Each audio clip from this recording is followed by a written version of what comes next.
الحمدللہ ہم اجتماع ذکر و نات میں کچھ مدنی پھول بھی سنا کرتے ہیں۔ آئیے شیخ طریقت امیر اہل سنت کا بہت ہی پیارا رسالہ مینڈک سوار بچھو، اس میں سے ہم کچھ مدنی پھول جو ہے پڑھنے کی سننے کی سعادت حاصل کرتے ہیں۔ اللہ عز و جل ہم سب کو عمل کی توفیق نصیب فرمائے۔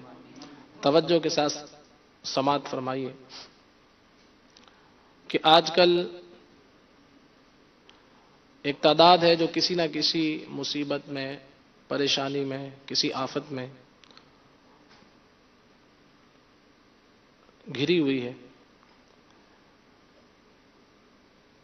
تو میرے آقا شیخ طریقت امیر اہل سنت دامت برکاتہم العالیہ فرماتے ہیں کہ جب بھی کوئی آفت آ پڑے، خواہ طویل عرصے کے لیے، طویل عرصے تک بے روزگاری یا بیماری دور نہ ہو یا مسائل حل نہ ہو، ہر موقع پر صرف صبر اور صبر سے کام لینا اور آخرت کا ثواب حاصل کرنا چاہیے۔ حضرت سیدنا داؤد علی نبی جنا علیہ الصلوۃ والسلام نے بارگاہ خداوندی عز و جل میں عرض کی، اے میرے رب، تیری رضا کے حصول کے لیے جو مصیبتوں پر صبر کرتا ہے اس پریشان انسان کا بدلہ کیا ہے؟ تو اللہ عز و جل نے ارشاد فرمایا، اللہ عز و جل نے فرمایا اس کا بدلہ یہ ہے کہ میں اسے ایمان کا لباس پہناؤں گا اور اس سے کبھی بھی نہیں اتاروں گا۔ اللہ رب العزت عز و جل کی ان پر رحمت ہو اور ان کے صدقے ہماری مغفرت ہو۔ میٹھے میٹھے اسلامی بھائیوں، پریشان حال کو چاہیے کہ اللہ عز و جل کی رضا پر راضی رہے، اور یہ مدنی پھول اپنے ذہن میں ہمیں بٹھانا چاہیے، ذہن بنا لینا چاہیے کہ اللہ عز و جل جو کرتا ہے بہتر کرتا ہے۔ اللہ عز و جل جو کرتا ہے بہتر کرتا ہے۔ کسی بزرگ رحمت اللہ تعالی علیہ نے حضرت سیدنا حسن بن ذکوان علیہ رحمت الرحمن کو ان کی وفات کے 1 سال بعد خواب میں دیکھا تو استفسار کیا، یعنی پوچھا کون سی قبریں زیادہ روشن ہیں؟ فرمایا دنیا میں مصیبتیں اٹھانے والوں کی۔ میٹھے میٹھے اسلامی بھائیوں، دیکھا آپ نے وہ گھپ اندھیری قبر جسے دنیا کا کوئی برقی بلب روشن نہیں کر سکتا، انشاءاللہ عز و جل وہ میٹھے میٹھے آقا صلی اللہ علیہ وسلم کے نور کے صدقے پریشان حالوں کے لیے نور نور ہو کر جگمگا اٹھے گی۔ صلو علی الحبیب صلی اللہ تعالی علی محمد صلی اللہ علیہ وآلہ وسلم۔ اللہ جو کرتا ہے بہتر کرتا ہے۔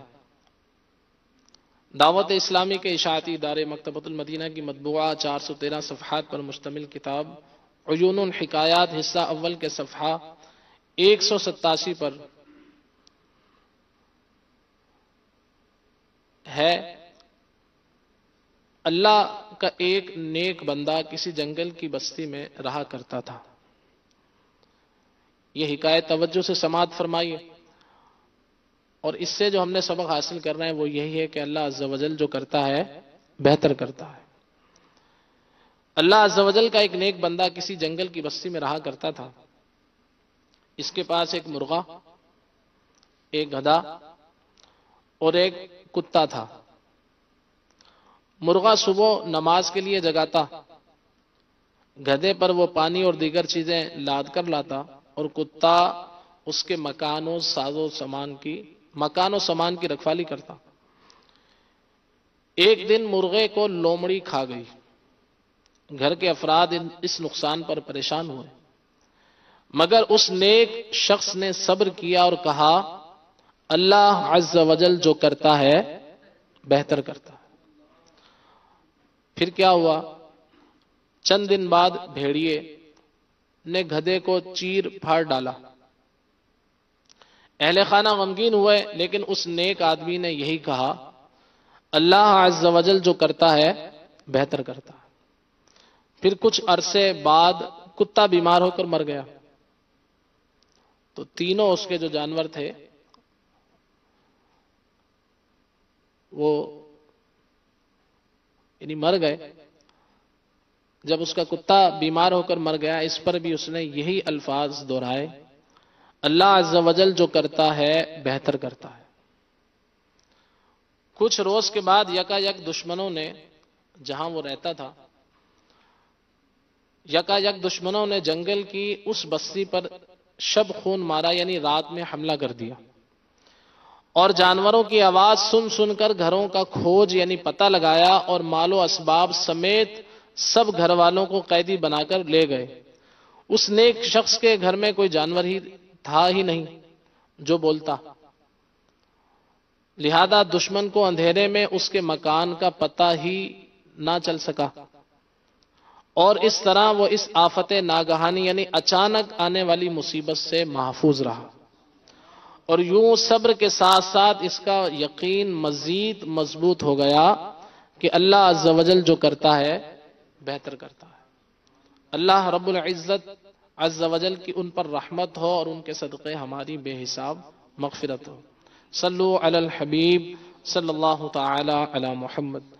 میٹھے میٹھے اسلامی بھائیوں، اس حکایت سے درس ملا کہ جب بھی کوئی بیماری، پریشانی، بے روزگاری وغیرہ آزمائش آ پڑے تو ہمیں یہی سمجھنا اور کہنا چاہیے، کیا کہنا چاہیے؟ اللہ عز و جل جو کرتا ہے بہتر کرتا ہے، کیونکہ ہر مصیبت سے بڑی مصیبت ہوتی ہے۔ مثلا گھر میں چوری ہو جائے تو اگرچہ مالی نقصان ہوا، مگر یہی کہنا چاہیے اللہ عز و جل جو کرتا ہے بہتر کرتا ہے، کیونکہ اگر ڈاکو حملہ کرتے تو شاید مالی نقصان کے ساتھ ساتھ جانی نقصان بھی ہو جاتا۔ اور یہ بھی ذہن میں رہے کہ بسا اوقات دنیا میں ملنے والی نعمت بہت بڑی مصیبت کا باعث بھی بن جاتی ہے۔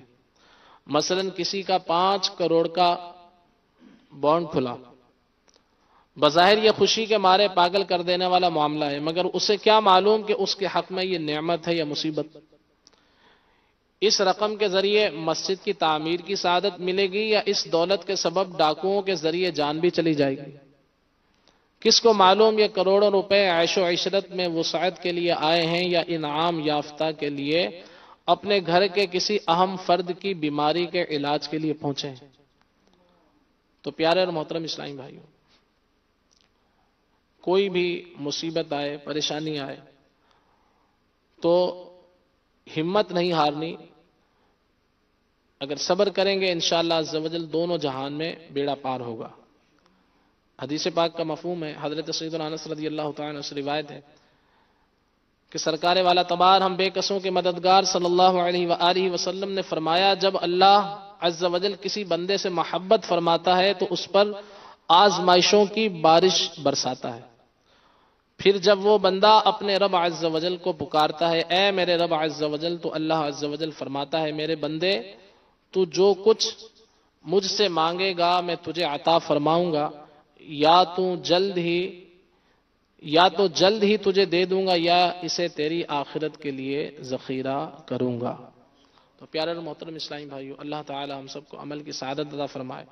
جو پریشان حال اسلامی بھائی ہیں، ان سے مدنی التجا ہے کہ دعوت اسلامی کے مدنی قافلوں کے مسافر بنیے، کہ دعوت اسلامی کے 3 دن کے مدنی قافلے، 1 ماہ کے مدنی قافلے، 12 ماہ کے مدنی قافلے جو ہے وقتاً فوقتاً سفر کرتے ہیں، اپنے علاقے میں ہونے والے ہفتہ وار اجتماع میں جو ہے شریک ہوں، اور ہفتہ وار مدنی مذاکرے میں شریک ہوں، اپنے جو آپ کے مسائل ہیں، مصیبتیں ہیں، پریشانیاں ہیں، ان پر صبر کرتے ہوئے ان کے لیے دعا کریں۔ اللہ تعالی ہم سب کو عمل کی سعادت عطا فرمائے۔ آئیے ایک بہت ہی پیارا کلام جو کہ ہمارے شیخ طریقت امیر اہل سنت بھی اس کو پڑھا کرتے ہیں، اور جب چل مدینہ کی محفل ہوا کرتی تھی، اجتماع ذکر و نات جو ہوا کرتا تھا، اس میں یہ کلام اکثر پڑھا جاتا تھا، اور ہمارے شیخ طریقت امیر اہل سنت اسے بہت ہی پیارے انداز میں پڑھا کرتے ہیں۔ آئیے ہم اس کلام کو سننے کی سعادت حاصل کرتے ہیں۔ صلو علی الحبیب صلی اللہ تعالی علی محمد۔